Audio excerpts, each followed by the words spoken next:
How often do we hear from everyday people? Hear stories from someone who look like you, work like you, live like you do. The good, the bad, most importantly, the truth. Because we're not all celebrities. We don't have a camera following us around to document our reality, but we do all have problems, issues, an elephant in the room that we continue to avoid in hopes one day will fade away. Well, I say, let's talk about it. Hello, ladies. Thank you for joining me on Let's Talk About It with Jackie Wade. Go around and introduce yourself so that people know what you do. Hi, my name is Cintoria Franklin. I am a hairstylist here in Nashville, Tennessee. I am a woman's advocate for domestic violence, and I'm also a mother of 3 daughters. Hi, everyone. My name is Teresa, Kizzie. I am a behavior analyst. I'm also an author. I wrote a book called The Journey Without You. I'm married with 2 kids. Thank you, ladies. I'm glad that you're here. Today's topic, we will cover breaking the silence. As Black women, we've inherited the unwritten code of silence. We don't speak about things that happens inside or outside of our house. The pandemic, we have this mask that we're mandated to wear. And metaphorically, Black women, we've worn a mask our whole life. We've actually had to put this mask on and pretend or try to protect other people and not so much as for ourselves. Silence is the absence of sound, the complete absence of sound. But in some cases, silence is also an absence because of shame, because of denial, or because of fear of judgment, or because of a poor attempt to fit in. Those are some of the aspects that I want to go over with you ladies and talk about today, why this actually exists in our community, how it actually affects our mental and our physical health. In 2017, I actually came forward and made a movement towards breaking my silence of domestic violence. And that was my form of giving myself permission to heal. And that is something that a lot of people, they fight with, and they don't know how to actually take those steps. Well, I think more so, I love the whole topic, breaking the silence, because I remember when I was subjected to violence at an early age of my life, it was something that I was ashamed of because I wasn't taught how, I guess I made it seem like it was normal. I was pretty much exposed to that my whole life when I was growing up in Chicago. So violence was pretty much subjected in the communities and in many homes, especially many homes in the Black community. I've seen it, I dealt with it more on the mental side, if that makes sense. It became a normalized behavior that it was okay to go through that. And for me, when I experienced it, emotionally, I didn't know how to feel sometimes. It was times I didn't even know how to express the pain that I was going through. Well, most days I was ashamed to even talk about it. It was sometimes I didn't think people would believe in me. And that was my thing, like, and you pick up traits and you pick up habits when you're young. Right. You don't even know that you are creating habits and characteristic traits as they're forming. All you know, you're doing something and then it becomes a habit of this is how I handle this situation. Shame. And that's totally true because I remember it was normal for my parents to argue. It was normal. It just was like, oh, they're arguing again. Right. And I'm like, I didn't realize that that's not healthy. That's not a healthy relationship where everything's a problem. Everything, and it explodes, right? So it starts off as like a little problem, but I think it's more so about the respect.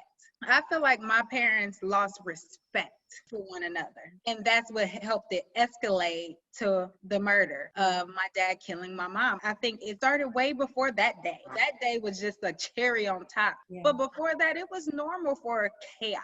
The rage evolved. If I start off only arguing or I start off only cussing, I take that. So it's okay. What's next? Because we've done that. So now maybe pushing you or now I'm let you know I'm even more serious. It evolved. And we think like, oh, okay, well, they didn't hit me. We cussing at each other. We arguing, but there was no licks passed, so it's not abuse. And we don't. Then it's 1 lick pass. Oh, he just hit me once. Then it's 2 lick pass. You know, and then it just keeps going until you land on the floor probably looking like, what happened? How did I get here? How did I get here?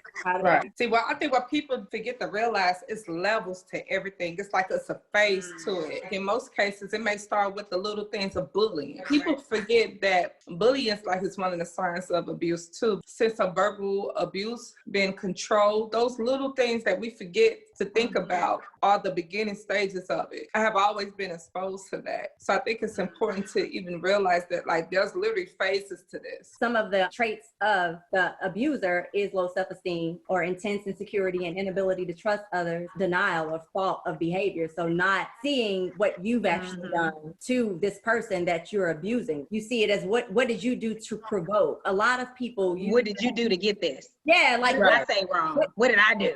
Oh my God, I did that for so many years. Oh my God, and you know, blamed I myself think for so many years. You were the one getting abused. I didn't get abused, should I say? I was like the supporting cast. But what I witnessed, I wouldn't want anybody else to witness. So like you wasn't physically abused, but it did mentally, and emotionally abused you. It abused me in a way that relationships was really hard at first. Yeah. Because the man I loved the most, my daddy, killed the woman I loved the most. Right. Who once upon a time had to be in love. Mm-hmm. So how can you go from being in love to killing a woman you love? Right. Looking back and having conversations, because my brother was 15 at the time. He wasn't home, but he was older to know more about what was going on. For the longest, I made an excuse for my dad. I was like, he didn't know she was behind the door. He didn't know. He could not have known, right? I just felt in my heart, how could you do this to someone you quote unquote love? Right. Come to find out, he didn't try to get in the room. He knew her body was behind the door, or she was standing behind the door, because he was trying to get in. The hinges were coming off. And when he couldn't get in, he shot through the door. So I just couldn't believe it. So in a relationship, I'm looking at, you can love me, but do you really love me? Because I know a man who loved a woman, and in an argument, the room and the door was the same distance, and you chose to go get the gun and shoot through the door versus going out the front door and leaving. So I need a man in my life that's going to choose the front door and leave me. Yeah. And if I get a sign, if I feel in my heart that you would go the other way, I have to get out of that situation, because it brought me to a point that I'm so scared. I've seen it. You know, I've seen the yelling, I've seen the argument, I've seen the disrespect. So I try my best not to be disrespectful, because I know where it can go. If my parents can probably go back and be like, okay, let me do this over, they probably would have left. Because if you look at the results of their actions, affected all of us.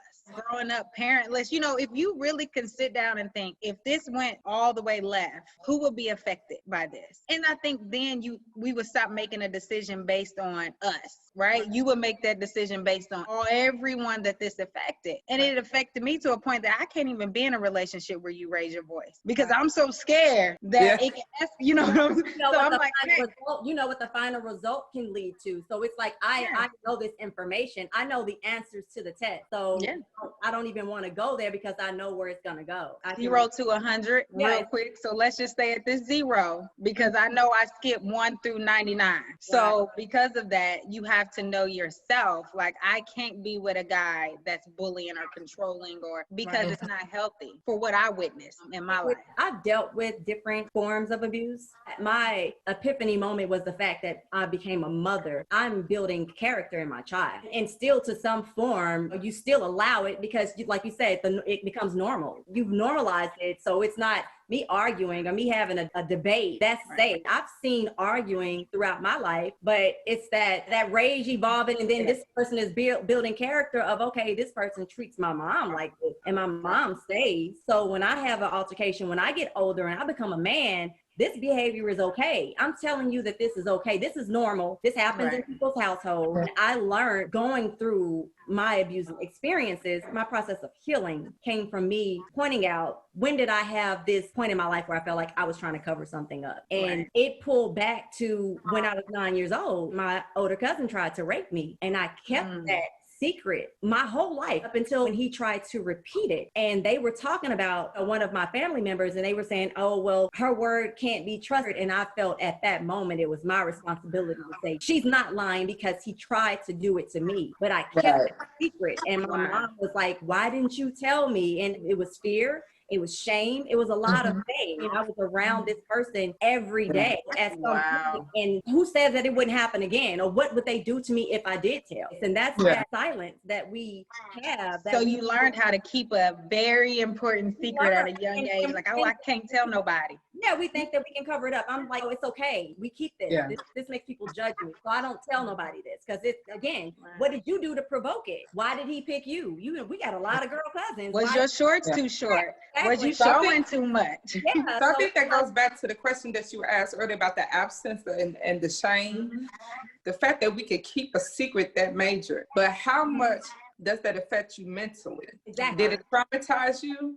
Did it make you feel insecure? And some did you have trust issues? All of that. I think all of that, because you go through and you figure out, so it's okay, this young in your life, you have a male that does this violation to you, or make the attempt to. So when something else goes wrong, then it's something, whatever they saw, they see it too. So it's me. So here I am. I want to present myself as normal. And inside, I'm call myself doing self-work, but you're really just so you're masking. Yeah. So you take that, like, so you start maybe substance abuse. You try to find another way to camouflage or cover up the abuse that you have. You don't think that it's fixable. And how do you break the silence, right? Because, you know, breaking the silence come with so much. People judging from left or right, and because it can pull you all the way back. Right. My platform was used as part of my threatening tactic. He was, oh, you're not going to say nothing because you don't want people to see you like this. You have an image to protect.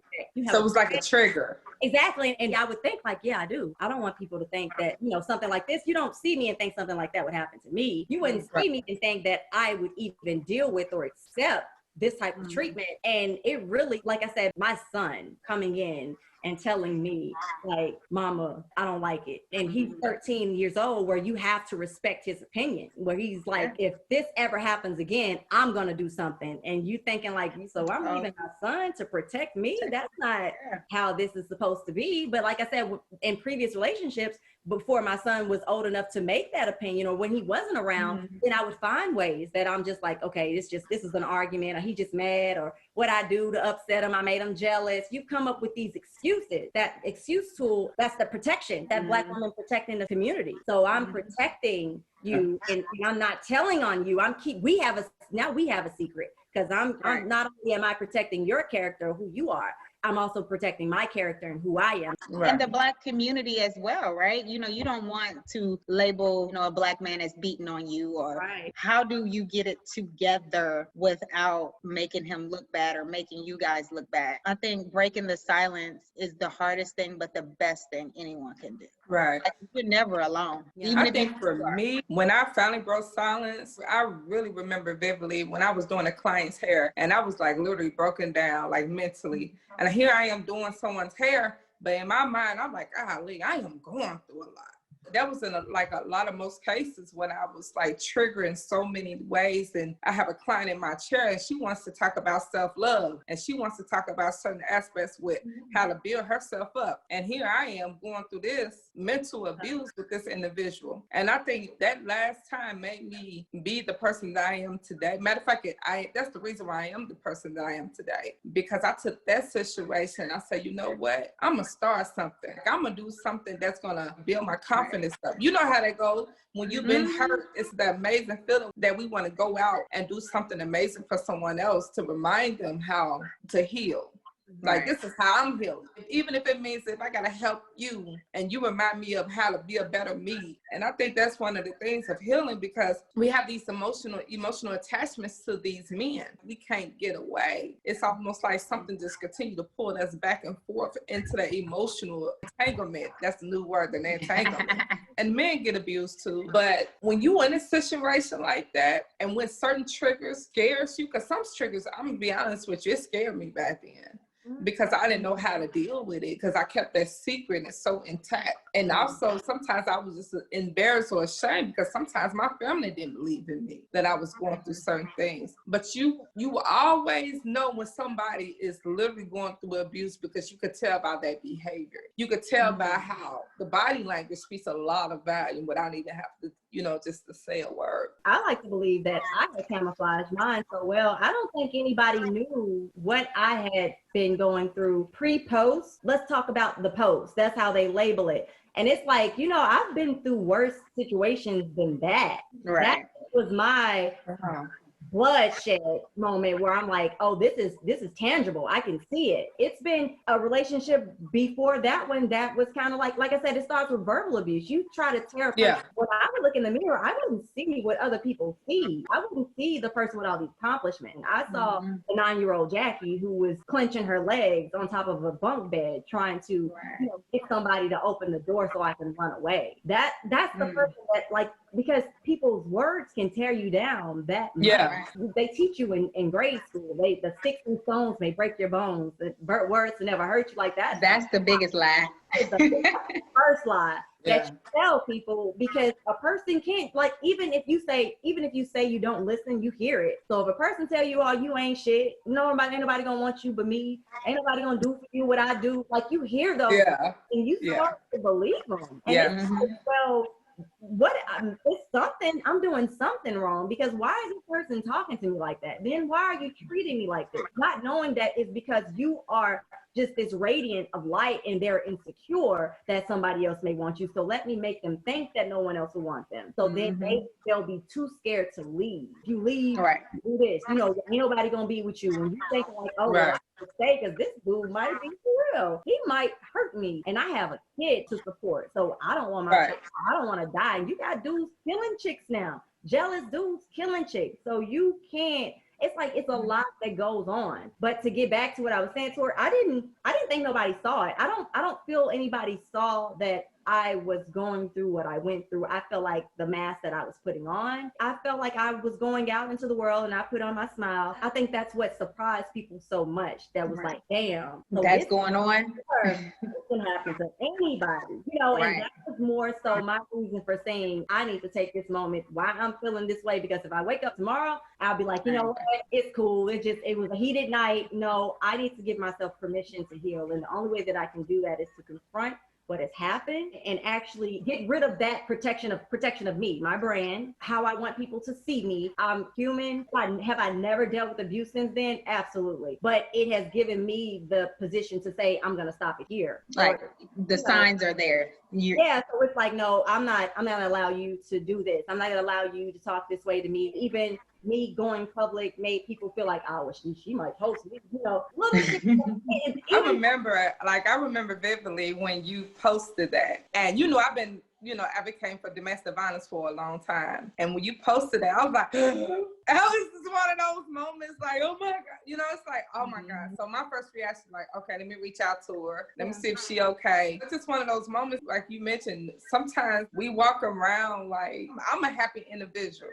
Period. Like, always smiling, bright colors. It's just me. Most times when I was going through situations in my life, it was inside of my home. There are going to be times when you're like, no more. I'm breaking the sign. Like, I'm tired. It's not right. It's not okay. I'm not going to accept. I got to teach my daughters. Don't accept that. So, Jackie, for people that may have not saw what you posted, can you tell us what you posted when you broke the silence? There was a heated discussion. And before I get on that, I want to take my blame and my part in the situation. As a child, my mom had 5 girls, right? So my mom raised us on, you will never be stronger than a man.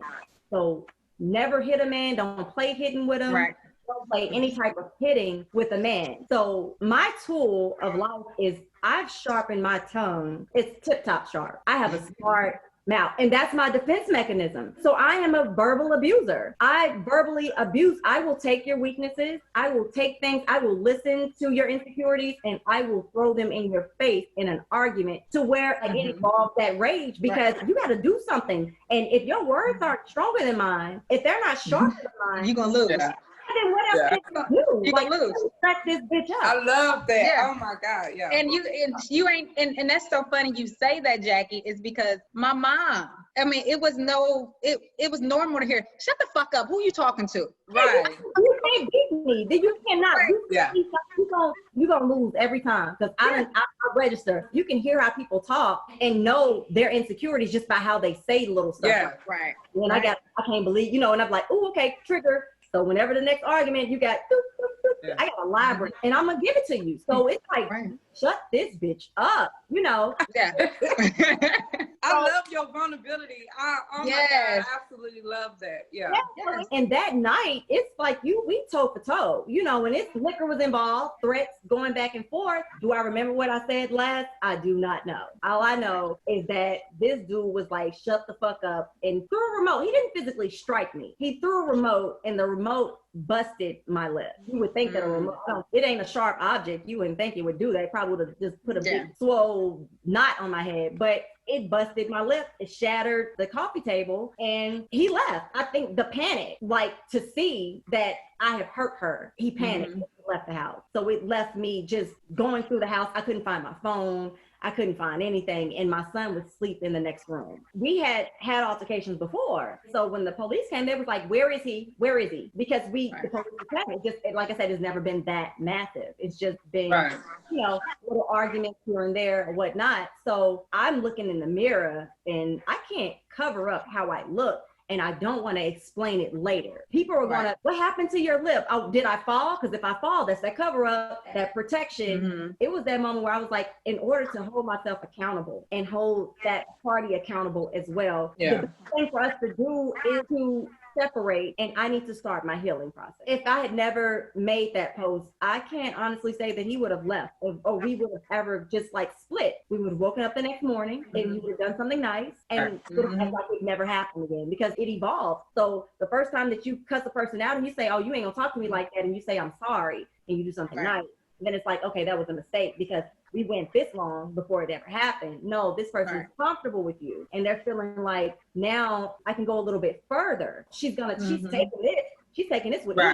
So what else is gonna take? But I love that because I love the honesty. For you to even make a statement like that is amazing because a lot of women we used our platform in negative ways. Just let's be honest. We didn't hold ourselves accountable for the things we may have said and done. And see, my mouth is a sharp like a two-edged sword. Yeah. And I had to learn how to realize, I'm like, you are really hurt, Cintoria. You know what I'm saying? Like, you say some things that is not right, and then you want the response to be different. Yeah. Hurt people. Yeah. You don't respect me. I absolutely love that you said that because a lot of women, we need to hear that. Like, we really need to hear that. Like, for real. When I was younger, when you know how you go with that tattletale and you, mama, she hit me, what you do? Your mama used to always, what you do? Yeah. So okay, you tell me what she did, what you do? What if if somebody said when your cousin, if somebody's like, okay, well, what you do? And you know what? And that's what I was afraid of when I was younger because I was a troublemaker. I'm a badass. I want to be grown. I have older sisters, so I want to be grown like them. So I'm talking shit. I'm a cusser. I cuss around them, you know, whatever they'll let me do. And so I felt like, well, damn, maybe I'm acting like I'm grown. I'm talking crazy. Like maybe So they gonna be like, you want to be grown? He treated you like, you know. So I just did not know how it was going to be perceived. Worst case, if you believe me, because if you say no and I say you did this and you tell me, no, that ain't what I was trying to do, but I'm looking at you with your dick out and I know that you're trying to pull my pants down. What the hell was you trying to pry my knees open? That's what you were. Yeah, that's what you was trying to do. Lo and behold, somebody just kept, because we was playing hide and go seek, so I'm laying on the bed, acting like I'm asleep, not sleep, but acting like I'm asleep. And that shit it's implanted in my head. It will never go away. I was living, it was 2007. I want to say it was 2007, 2006, 2007. And we were living in the family house at the same time. This is after I had told my family that, they not lying because this happened to me. He tried this with me. Right. And I woke up out of my bed and I was walking to the bathroom and he was sitting at the top of the stairs and waiting on me to come out of my bathroom because they had confronted him with what he had done to this other family member at this time. And he said, Jackie, I don't know if I've ever done anything that made you feel any type. This is his bullshit ass excuse. I apologize if I've ever made you feel any type of way to where you felt like I disrespect you or I tried to do You anything. know what he was doing. And I'm like, that's what's up. And I went into the bathroom and I'm like, if he's gonna be here, I can't be here. I can't be here. I mean, and it was just that. But when they told me he's gonna be standing there for a little while, my whole body was like, what? I gotta find somewhere to go. I understand it's supposed to be a family house, but he needs to go. I'm already uncomfortable. I gotta lock my door, put a knife in between the door. You know, I'm doing all these measurements, chair up against the door. I don't want to live like this. Yeah. You have those secrets, those family secrets. Dave Chappelle laughed about, he was like, these kids talking about Michael Jackson abused them. He said, but you got people that have uncomfortable Thanksgiving dinner because their families come and they've had these situations where people have abused them and they think it's normal. It's okay. You know, it'll pass over. It just happened one time. You traumatize people and don't know that you're doing that. Right. For me, confronting my denial came because all these people, all these relationships, family relationships, personal, sexual relationships I've been in, I've been hurt and I just built that hurt up. The more hurt I get, the more defensive I get. So you have this wall up and you trying to fight and I don't fight with my hands. So that became my weapon. Words, they hit harder than Yeah, they'll break you down, baby. Something that starts to burn into my soul and make me think twice about who I am. But that's something that we need to talk about. I love this conversation because we have to expose that. And I think that part can help lower the risk of being in a domestic violence situation. Because, I mean, just be honest, a lot of men are triggered by words. A lot of men don't want to be talked to like I'm learning being married. My husband needs words of affirmation. He needs me to let him know he did that. You're doing good. He needs so. It's like the mama. If you had a real good mama, his mama encouraged him and gave him all. They expect us to do the same. Since that situation, not immediately after, but nowadays, I think before I speak. If I'm upset, I kind of take a moment because I'm trying to be a better person. I'm in a new situation and I don't want to bring that toxic energy from my past. That's part of me healing with conversation, talking about it, letting them know how I feel, not holding it in, not holding a grudge. And that takes time. It's still a journey, but I do try to be more aware. Like maybe I need to just go on and walk away. Yeah, let me walk away. Let me go on and lead a room. And we just had a conversation this morning. He's like, you had an attitude last night. And I was like, yeah, but I went to sleep though. That's a win for me. That's a win. Like, let me win. I went to sleep. Like, because I could have stretched it for a week. But But with sleep, give my credit. And it's good that you let him know that. You know what I'm saying? Like having those open conversations about, hey, I'm working on this. Then you have women that are like, oh, I don't know why he attacked me or why I didn't do anything. No, you didn't swing. You didn't swing, but you've been throwing shots with your mouth. Yeah, so like, we have to learn how to. You ain't shit. You don't take care of your kids. You stupid. Like all these little shots. And the dude like, man, she said one more thing. Then she did that one more thing. Yeah. So where do we start? How do you start confronting your denial to start the healing process? Because if I'm married to a man and he's abusive to me and I have a girlfriend and she exposes her abuse, then it's like, oh, you don't need to hang around her because I don't need you to get the courage to think that you finna speak out about me. I'm a heroic figure. You have most of these people who are abusive, they're winners in the public eye. When you expose their behind closed doors, and that comes with what you do to provoke them, because this is a model citizen. So why would he do something like that to you? What did you do? You have women who deal with these facts of life, and they know, am I strong enough to stand alone if I have to? When these people isolate me because of my truth, like with your mother, you witnessing or seeing your mother, like how did you start that healing process to say, I'm going to change the trajectory of my life and what my children see? Well, it all started when I started writing. A teacher was like, Teresa, what's going on? Because, everybody finds out what happened, being in the news and everybody know, like, oh my gosh, she was in the house. I didn't want to talk about it. I didn't know how to talk about it. I didn't know anybody that was going through what I was going through.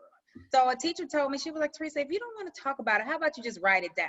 And I was like, okay, whatever. And I took her advice. And I also took the advice that I was at the church and the pastor was at the funeral. And you know how the pastor always be like, oh, they with you now, God, they with you. I'm thinking, well, why would God take my mom to be with him? Like she got responsibilities. But I just used that as my advantage. I was like, okay, I'm going to write to my mom and I'm going to pray to the Lord that he reads this to her. So it became so therapeutic because I would rush home and I'd be writing like, oh, mom, this is what happened today. And I didn't know that I was really getting my feelings out Yeah. No, I wasn't telling a person per se, but I thought I was talking to my mom because I felt good. I felt good. When I would go to sleep, I'd be like, oh, I felt not alone. Because my dad died 6 months later in prison. And it was so crazy because a part of me growing up before he died in those 6 months, I thought like, ooh, I can go back and live with my dad if he get out of jail. The sorry work, like he could say he's sorry. I just really thought that maybe one day I can live back with him because that was my normal. But it wasn't until I realized he was gone. This was my new normal. And I couldn't feel bad for myself anymore. I had to realize I can't change that memory that I have. But what I can do is think positive. I had to start finding positive thoughts. Like if they could change it, they would. Teresa, your life is not going to be like that. You're going to make these decisions. And then growing up, now looking, I can see the toxicness. As I go back and read, it was always you ain't shit, you ain't this, you ain't da da da da da. When I'm doing my daughter's hair, my husband is team don't stress mommy out, right? So if I'm doing her hair and she's doing the most, he'd be like, Layla, get it together. When I was little and my mom was doing my hair, he was like, Nita, you're doing it too hard. Nita, he was not in it together. When you're together, right? It's a what your mama say. Do what your mama said. It's a teamwork. And just little things I realized like they wasn't on the same team. They was really because they was playing that good cop, bad cop. Daddy, can I have a cookie? And your mama done told you, no, well, daddy and he goes to that. Yeah. Yeah, but that was when you don't respect each other. It's all about that respect. When you respect someone, you don't cuss around them. Like, you know, just think of people that you respect. Put your shirt up like, oh, so-and-so coming. Like you, and as a man that you love, we supposed to give that same respect to them. And, you know, and that same respect, I feel, will bring the best out of them. Yeah. You know, it will bring the best out if we treat them. Now, it's twofold. And if you doing all that. You know I was going to say it, so get through it. Now I know it's twofold. But if you giving it and they not giving it, then you need to leave. And if you, even if you have to be alone, because sometimes God will put you in a position that you have to stand alone in order to recognize your weaknesses, in order to build them up as strength. So I think that's really important. I think that's why a lot of people stay, because they don't want to be alone. They don't want to be alone. Yeah, they don't want to be judged. They want to look like they're normal. We talk about the COVID and the quarantine. They're talking about how the rates of suicide and domestic violence have increased. It didn't come with quarantine. It's been there. But you had people who's able to do that busy work. Let me stay gone from home. Let me find something to do. Hang out with my girls. Come home as late as possible. Hopefully he sleeps so I don't have to deal with that. Then the government says everybody got to stay home. And it's like, oh, shit. Because you already know. It's supposed to lie. Yeah, in the morning, I'm going to have to hear this, like, just off of little stuff. Why the kitchen dirty? Why this, that? Why this right here? You know what you've been trying to escape from. And then you have people who, you thought about suicide. I'd rather die than deal with this shit. And so they kill themselves in the midst of quarantine, and we blame it on quarantine. It's the suffocation of having to deal with your reality. It's deep because quarantine really make you realize, like, I was like, oh, Lord. It's face like, what the hell? Like, let's do it. Let's do it. Let me go take me a long walk. I'll be back in 2.5 hours. I'll be back. I got to go. Really exposed to lie. There's so many divorces going on right now. A lot of people are exposed to the individuals they've been with for a long time, right? But they was able to go out and do them. Yeah. Come back in to think about, oh, this is a habit that you got. Oh, this is certain behavior. But you have to be brave enough to be vulnerable to be able to expose your own truth. I think that's the part of the building resilience within yourself, because you are right. A lot of national leaders, as we all know, are either abusers or being abused themselves. And you can see it on most people's faces. You can see it in their marriages. You can see it within their children. Be vulnerable enough to expose your own truth and start your own healing. And I think you need to tell yourself first. Write it down in that moment. Write it down. Because like you said, you go to sleep, wake up, he do something nice, you may forget all about it. Write it down. Tell your own. This is to myself. Because when I read this, I'm going to come back and I'm going to remember the disrespect. I'm going to remember right here. Exactly. Because I wrote this down. Because in the morning, he may come with some breakfast and I love you, gifts, purses, whatever. And he didn't mean it. He good guy.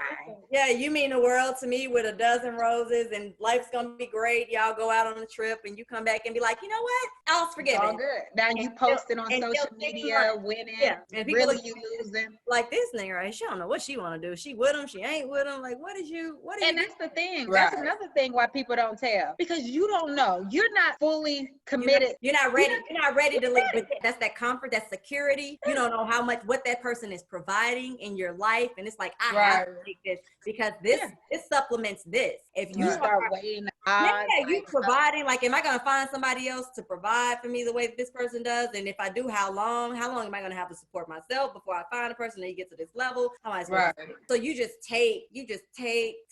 And when you add up the dollar amount, I bet it don't weigh the amount of your sanity, of your mental, of your physical, emotional health, your intellectual health.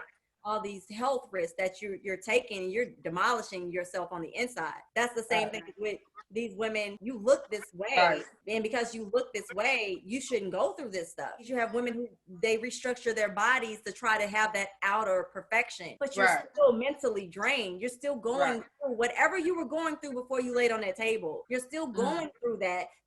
They still see the same person inside of you. So that's not fixing anything. All it's doing is just that camouflage, just that mask. And are you doing that for yourself, or are you doing that for them? Are you doing that? Yeah, you're definitely doing it for the attention of others. Because if you love yourself on the inside, then that kind of eliminates that outer approval, that affirmation that you say. You're looking for that affirmation of people to tell you that, yeah, I am good enough, because this dude done told you so many times that you ain't shit, that you believe that you ain't shit. So if I get my body, then he ain't gonna be able to tell me nothing, because everybody gonna be trying to get me popping. Yeah, but are you? Because then the first time that y'all get in an argument with the new dude, this bitch with that fake ass body, take your ass on. Now you right back. Right back. You dealing with the same shit, but and I did this for you. Yeah, and you like, nigga, you. And what can you say? Because you. I like that. That is so true. The facts of life, and it all comes with breaking the silence of saying, you know what, I am good enough. If I'm not good enough for you, then I'm good enough for someone. Let me give myself permission to heal. Let me love myself. That self-love, like you said, Cintoria, you had a client sitting in your chair. That's self-love, because you have to tell yourself. I had to learn to remind myself that I am worthy, that I am beautiful. Constantly, day to day, I had to do that to rebuild my confidence, to know that I'm nothing of what the person had said that I was. All these people who tried to get me to stay stagnant. I'm none of that. And I am everything that causes me to evolve. So when you guys said you had to do it, how did you actively do it? Be like, all right, you know what? I'm done. Today's the day. Mine was a process. Yeah. Like, literally. I started taking myself out by myself on dates. I started getting my nails done. You know, I do my own hair, but those attributes of what I had to pour into myself. I had to get on the phone with prayer partners. I had to go to church. I had to pray by myself. I had to cry. Honey, that was that cry out, you know, the ugly cry. I had to do a lot of that. After my situation happened, I attended a therapy session with the person that I abused. Cintoria, he showed up at your walk. I know, I remember. We're in a good space today. We both had some healing to do as individual people. And sitting down, that's why I say apple don't fall too far from a tree. He exposed that there was some toxic things that happened in his life that made him feel like, oh, this gets the job done. If I raise my voice, if I argue, this would happen to a person in my life and it was effective. So let me do the same thing. And I had to come to terms to say my accountability. What part did I play in this? I can remember I was damn near in tears the first time that he identified himself as when I abused you. It had never come out. And it was just like, wow, that apology, when he gave me an apology, he was the speaker of all the men who had abused me in my life. And that was so strong. And I was just like, wow, thank you. Thank you as a person for being man enough to say, you know what, I did something wrong and I didn't mean to do that. I would have never hurt you. I'm sorry. But to say in depth, you never deserved that. It just trickled down. For me, that was a big part of my healing, that I could say today that we are in a good space and that we are, even though we are not together, we are cordial. And I can say that that is a friend of mine, that I've forgiven him and he's forgiven me. And forgiveness is a big part of healing as well. Absolutely. It's a process, but it does. I mean, it means a lot when you sit down and you're able to overcome that with the person that you've been with. And they tell you that this was going through some overcoming. It was bad. Yeah, it wasn't just a bad experience. It was childhood trauma. That part. This person feel like this is how you fix it. We're a creature of habit. And if people in the past have dealt with it. That silence, nobody's going to speak up. I'm just going to get to the point where I can't take it anymore. I'm going to leave. But I'm not going to talk about it, because if I talk about it, then people judge me. Not being ashamed to talk about it is healing for me. You got somebody who's just now going through that shit. They're just experiencing it. And you telling your process of what you went through or how you overcame it is going to help them make that first step to say, this is the last day I'm going to take this. Right. Breaking the silence of the Black community, not breaking the silence of you. Starts with one conversation. You can't just feel like, oh, I'm doing my self-work and that's good enough. No, you got somebody who's looking up to you who you don't know is watching you. Right. And I'm such a firm believer that that lady was in your chair for a reason. That day, that time, talking about self-love, right? See, that's the thing. Realistically, it started off with a conversation. One conversation led me to be who I am right now, because that one conversation motivated me to pursue something that I knew it was my purpose. You have to get the bravery of knowing that you're not alone. Every woman that's on this platform has been through some type of abuse, witnessed it, experienced it. It is traumatized and it is healed, but it does all of that when you actually just confront it and not submerge it. I told my cousin, who's not here anymore, he actually passed in 2015. But he was telling me he was in a relationship, and he was like, cuz she loved me so much, getting my name tattooed on her this weekend or whatever. She crazy about me, cuz. And I said, you know what? I would rather for someone to like me a lot than to love me to death. And to this day, we don't know what he died from. All we know is that she found him and he was laying in his kid's bed. He OD'd, but was that OD intentional or not? Who knows? Right. You can never underestimate a person's insecurity, their jealousy. Right. If a person feels like, I would rather you be gone than to see you with someone else, that's a whole reality. It's a reality, and you never know what in that moment. It's in that moment that you wake up the next morning, it's over with. You don't think about it anymore. It's done. I've forgiven myself, and you need to forgive me too, until the next time, until the next disagreement, and then until the next disagreement escalates. Then which one of us is going in handcuffs? Which one of us is going to the hospital? At what point do we say that this is enough? And it all comes down to us using our voices. Right now, we're advocating voting. Go vote. Use your voice. You know, say something. Break the silence and save the people that are coming after you. They're not getting the guidance that they need because people are afraid to tell their stories. Ladies, I thank you for joining me on this platform. Thank you for listening. Thank you for watching. Healing happens one conversation at a time. I'm Jackie Wade. Let's talk about it.